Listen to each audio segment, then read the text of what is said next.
Good evening and welcome to TMI Live 63 McLuhan's Logos.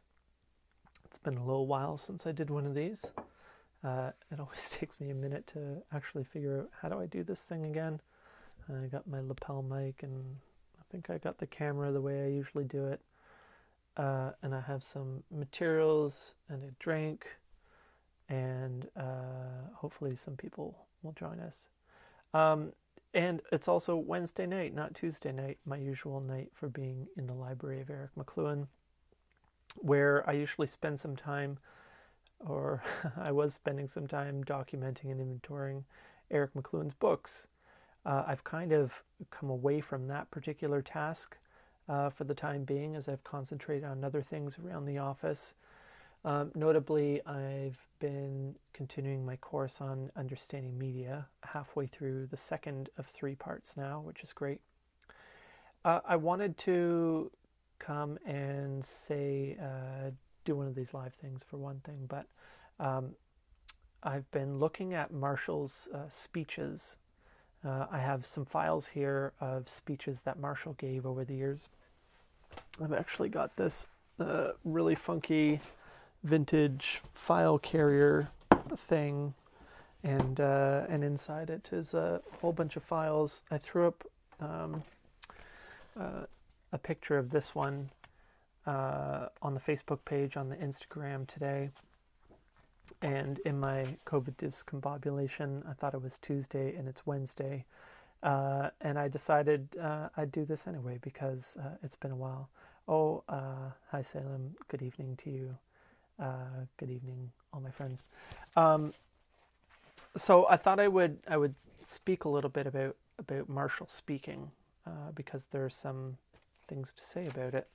And I thought I'd start. I titled this McLuhan's Logos. And I have this paper that I came across from my dad. My dad left it for me, Eric McLuhan, one day. It was written in 2004. For a book that was never published on rhetoric and the figures of rhetoric, the 5 parts of rhetoric. But that book wasn't published. This was used in a book he published in 2015, which I have here, called The Sensus Communis, the Nicesia, and the Soul, in Odyssey. It's in there as an appendix, I believe. And it's titled Communication Arts in the Ancient World. And Dad writes, all human wisdom is manifest in words, and words come in 3 forms, silent, written, and spoken. The Logos is therefore the medium of communication and of the cultural bond as well. But under the influence of alphabetic writing, the transforming Logos of the pre-Socratics morphed into new elements that correspond to the 3 verbal modes of wisdom. The silent word is that of dialectic, the logos hendiathetos. It is the word in the mind before speech or without speech. It is the skill of thinking in words. So dialectic places its emphasis on mental processes, on logic and philosophy, and thinking aright, the 2 polarities, 3 parts of syllogisms. Of course, it entails a new skill, that of thinking in words. Second, after the silent word, is the written word. The written word is that of grammar, the logos spermaticos, the logos as seeds embedded in things, the seeds from which things grow and derive their essential nature. Consequently, grammar places its emphasis on etymology and interpretation as applied to both the written book and the book of nature. Grammar bridged the arts, 4 levels of interpretation, and sciences, 4 causes which parallel the 4 levels of exegesis. The grammarian regarded all of nature and every written text as his province. So we have the silent word, the written word, and thirdly, the spoken word. The spoken word is that of rhetoric, the logos prophorikos. Sorry, my Greek is non-existent. Prophorikos. So rhetoric emphasizes transformation of audience and decorum and all 5 divisions. The uttered word must have an audience. So it's this idea that the logos is concerned with three types of words: the words in the mind before or without speech, the written word, silent word, and then the spoken word. And that brought me one way or another to talk about Marshall McLuhan and his methods in writing, in composition, and in speaking. And Marshall's writing went through a few different transitions, a major transition anyway, where he moved from being very handy, writing by hand and then typing, to dictating a lot of notes to his secretary, and to that method of writing books, where this is why in later years he had co-authors, because what he would do is he would get together with his co-author for whatever project, talk for a few hours. The co-author would make notes and go away, write them up and come back, and then they'd go over them and edit and revise, and that's how he worked. Because he recognized the nature of the spoken word and the nature of dialogue versus the written word. And this is something I've noticed myself as well. Very different things to compose in the mind, by the hand, and just in dialogue with each other, or in this case, kind of with myself, and maybe other people are watching, or maybe not. And when it comes to speaking, Marshall's method, and this is something I've moved to myself, was to make some point form notes and then speak from those.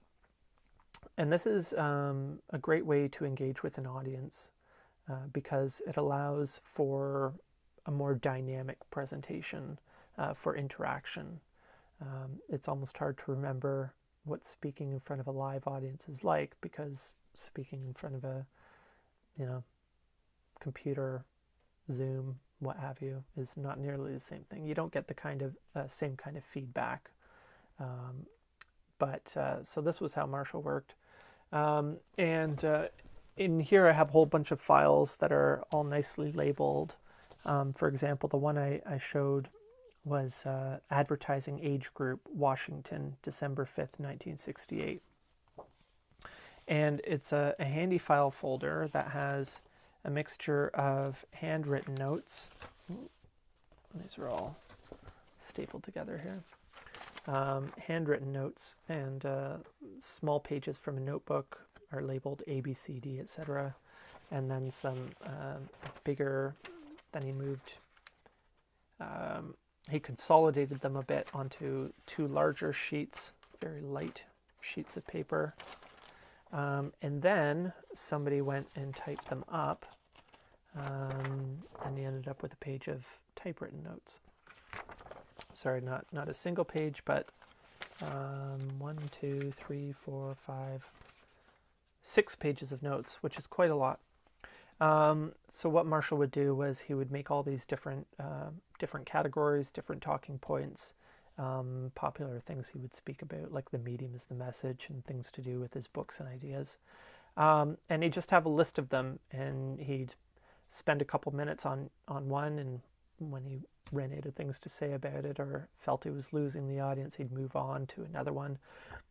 So he gave himself many, more than enough to last the half hour, 40 minutes, hour, whatever it was he was speaking. And then he could just kind of freestyle it and, go by the crowd's reaction. He also liked to work in a lot of jokes, and he kept a file of jokes for this purpose. And he used them for a few different ways. He liked to open with a joke, just to put the audience at ease, and even disarm them a little bit, because, when Marshall showed up, it was, kind of a big deal or whatever at this point. So he'd tell a joke or two, maybe even 3, get them relaxed and easygoing. Then he'd head into his points, and I think when he felt it was getting a bit too serious, get them at ease again, dive back into the material, this kind of back and forth. For example, he's got some jokes here, a bunch on the front page. old story, Kowalski, first telephone pole. It's a really terrible joke that about who was Alexander Graham Kowalski, the first telephone pole, 1966. Sorry, my internet connection apparently went went offline for a second. I think we're back. Yeah, bad joke. Old story. It says new story. Surface at once. Ship is sinking. That's the divers down at the bottom of the ocean, and he gets a signal from up above. Surface at once. The ship is sinking. And there's more.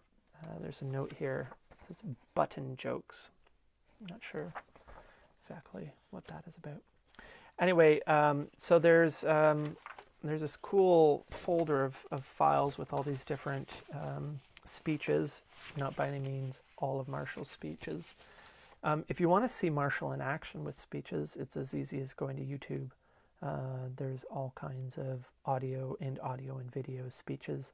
Also, MarshallMcLuhanSpeaks.com, all one word, has a lot of good stuff. So there's this fun file. There's also probably the coolest one in here is the 1969 meeting of the Bilderberg Group, which Marshall spoke at.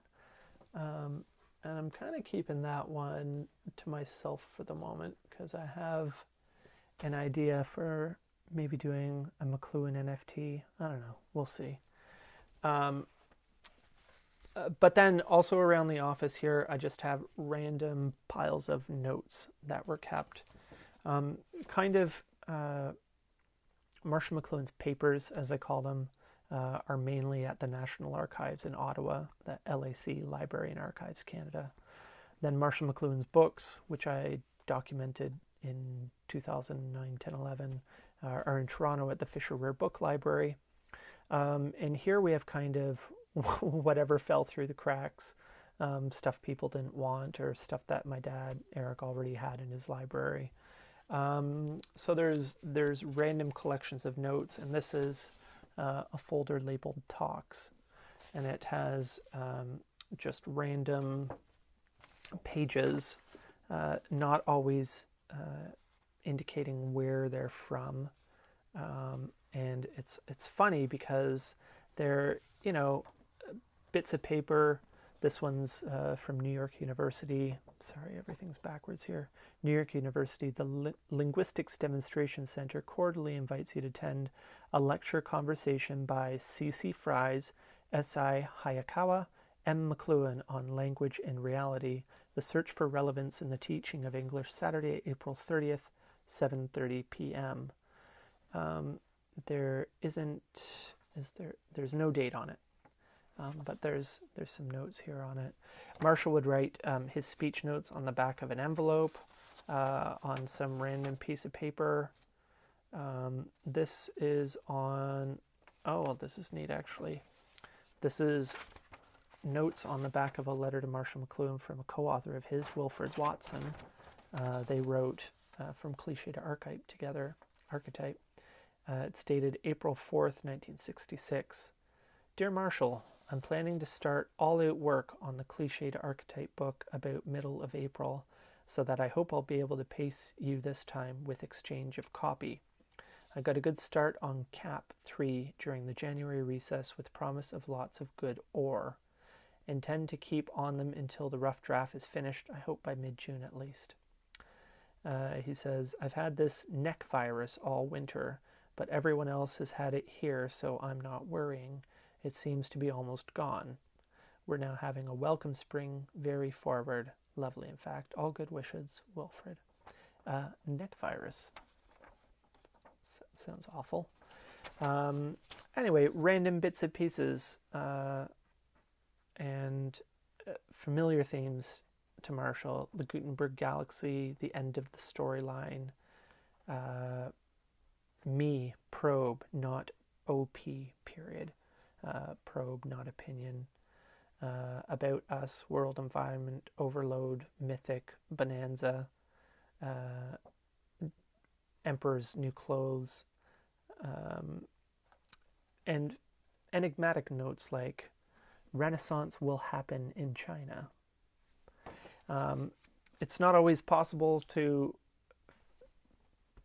know exactly what Marshall was going to say with these notes, but one of my projects is to take the notes that I do have for speeches we have recordings of and kind of correspond his notes to the block in the speech that he uses, and that way try to recreate a little bit what the other speeches might have been, the ones we don't have recordings for.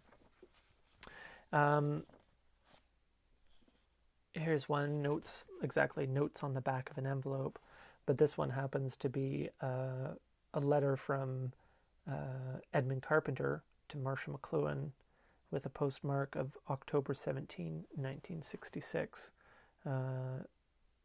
to Marshall at Wells Hill, the address they lived at before Witchwood Park. All kinds of random things. Well, I guess that's probably a good little look.